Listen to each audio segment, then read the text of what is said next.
ሰላም ክብራት ተኸታተልቲ ነዚ ቪድዮ ከመይ ቀኒኹም ሰላም ኣምላኽ ምሳኹም ይኹን እንዳበልኩ ናይ ሎም ቪድዮ ሒዘ መፅእ ዘለኹ ብዛዕባ ሰላምን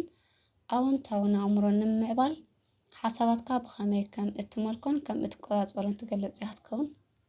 ሰናይ ምክትታል ሓራይ እምበር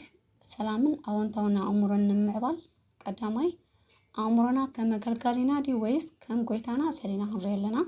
እዚ ኻኒ ኣእምሮና እንተዳ ንመለኽ ኮይና ከም ዝበለፀ ኣገልጋሊና ክኸውን ይኽእል እዩ ዘይንቆፃፀሮ ወይ ከዓ ዘይንመልኮ እንተዳ ኮይና ግን ኣእምሮና ከም ጎይታና ኮይኑ ክገዝኣና ይኽእል እዩ ማለት እዩ ከም ውፅኢቱ ድማኒ ናብ ኣሉታዊ ሳዕቤን ከምርሕ ይኽእል እዩ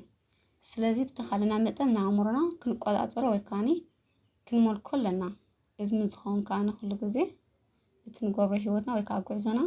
ብስምዒት ዘይኮነ ብርድኢት ንክንከይድ ኣዝዩ ይሕግዘና ካልአይቲ ሰላምን ኣወንታውን ኣእምሮ ንምዕባል ምስ ኣሉታዊ ሓሳባት ምግጣም ኣዝዩ ኣገዳሲ እዩ እዚ ኸዓኒ ኣሉታዊ ሓሳባት ካብ ኣእምሮ ብሓይሊ ክወፁ ስለዘይክእሉ ኣብ ኩልኡ ግን ፀዓቶም ወይ ከዓ ሓይሎም ናብ ካልእ ኣንፈር ክቕየር ይግባእ እዚ ድማኒ ብግብራዊ ኣገባብ ንሓሳባት ንቕሓት ንምምፃእን ናብ ኣወንታዊ ንምቕያርን 5 መፍትሒ ሕቶታት ነብስኻ ምሕታት ኣዝዩ ኣገዳሲ ይኸውን ካብተን ንገዛ ርእስና እንሓተን 5 ሕቶታት ቀዳመይቲ እንሓቶ ሕቶ ሰላመይ ዝሰርቀኒ እንታይ እዩ ሰላምካ ዝርብሹ ሓሳባት ወይ ስምዒታት ማለት ከም በዓል ሕርቃን ቅንኢ ምድንጓይ እዚኦም ኣብዛሕትኡ ግዜ ኣለልና ክንምልሶም ኣለና ካልአይቲ ንገዛ ርእስና እንሓቶ ሕቶ ሕጂ እንታይ ይሓስብ ኣለኹ ኢልና ንገዛ ርእስና ክንሓቱ ኣለና እዚ ሕቶ እዚ ከዓ ንቕሓትና ናብ ህሉ ህሞት ዘምፅን ህሉ ኣእምራዊ ኩነታትና ድማ ንኽንዕዘብን ኣዝዩ ክሕግዘና እዩ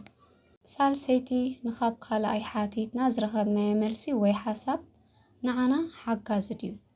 ማለት እቲ ሓሳብ ይጠቕመና ዶ ወይስ ይጎድኣና ገምጋም ክንወስድ ኣለና ራብዐይቲ ንገዛ ርእስና ካብ ቀዲምና ዝሓተትናዮ ሕቶ እቲ ሓሳብ እንተደኣ ንዓና ዝጎድእ ኮይኑ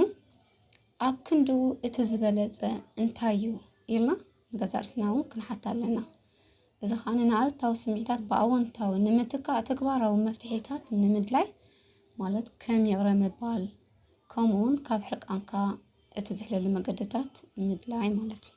ሓምሸይቲ ንገዛ ርእስና እንሓቶ ሕቶ ኣወንታዊ ሓሳባት ምውሳኽ እንታይ ረብሓታት ኣለዎም ኢልና ክንሓቱ ኣለና ንሕና ኸዓኒ ኣብ ዓፅቢ ኣወንታዊ ኣእምሮኣዊ ኩነታት ከነተኩር ኣለና እዚ ኸዓ ንኽንቅፅሎ ይድርኸና እዩ ማለት እዩ ንገዛ ርእስና እዞም ኣብ ላዕሊ ዘለዉ 5 ሕቶታት ሓቲትና ምስ ኣስተንተና ኣወንታዊ ባህርያትን ልምድታትን ንምዕባል ስጉምታት ክንወስድ ኣለና እዚ ድማኒ ብድሆታት ወይ ውድቀት ክህሉ ከም ዝኽእል ግምት እንዳኣተና ፅንዓትን ቁኑዕነትን እውን ክህልወና ከም ዘለዎ ክንፅንግዕ የብልናን ስለዚ ነዞም ስጉምታት ብቐፃሊ ብምልምማድ ሓሳባትና ምቁፅፃርን ኣሉታዊ ነገራት ምምሕዳርን ዝቐለለ ይኾነልና ኣብ መወዳእታ ድማኒ ኣተሓሳስባና ናብ ምንጪ ሰላምን ኣወንታውን ክንቅይሮ ንኽእል ማለት እዩ ሓራይ ክቡራት ተኸታተልቲ ናይ ሎም ቪድዮ ኣብዚ ኣወዲና ኣለና ላይክ ሳብስክራይብ ኣይትረስዑ ኢኹም ዘለኩም ሪቶ ከዓ ኣብ ናይ